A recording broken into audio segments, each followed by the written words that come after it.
ګرانو لیدونکو اول خو السلام علیکم ټولو ته سلام وایو ویلکم وایو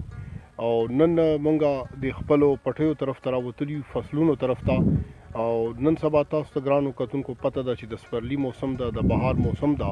ډېر ښایسته موسم ده دا فصل تاسو وینئ ګورئ په کیمرا باندې چې غنم چڼې کوم لیول ته رسېدلي دي خو الله تعالی نه به دا سوال کوو دا دعا کوو چې نور د خدای پاک مزید خیر پیش کړي مزید د خدای پاک شین کړي ولې چې فصل په داسې یو سټیج باندې ولاړ دا په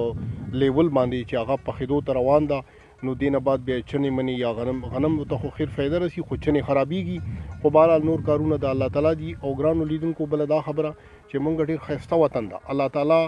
موږ ته داسې یو ښایسته وطن راکړی دی ټول پاکستان ښایسته ده خو دې کې بیا لکي مربت چې کومه سیمه ده موږ کومه علاقه ده دا مش منصور یا آس پاس کومې علاقې دي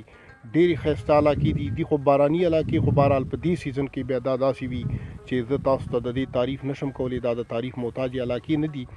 او بله خبره دا چې مونږ مربت چې دي دا ډېر ټیلنټډ خلک دي ډېر قابل خلک دي ټیلنټ والا خلک دي دې کې ډېر غټ قابلیت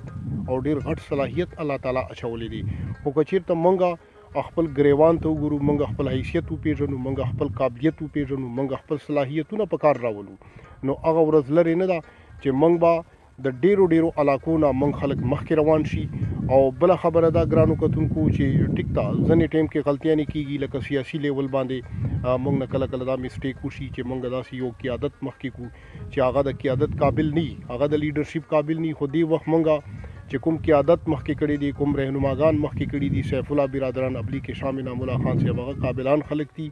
شریفه فیملی ده نوبل فیملی ده او د یتیمانانو د مسکینانو د کونډو او باقی د غریبانانو د خلکو همدردان خلک دي نو مونږ الله تعالی د سوال ده چې الله تعالی دې نور کامیابه کامرانه کړي او سره مونږ به اتحاد او اتفاق اپناو کوو نو ډیره مننه پاکستان زنده باد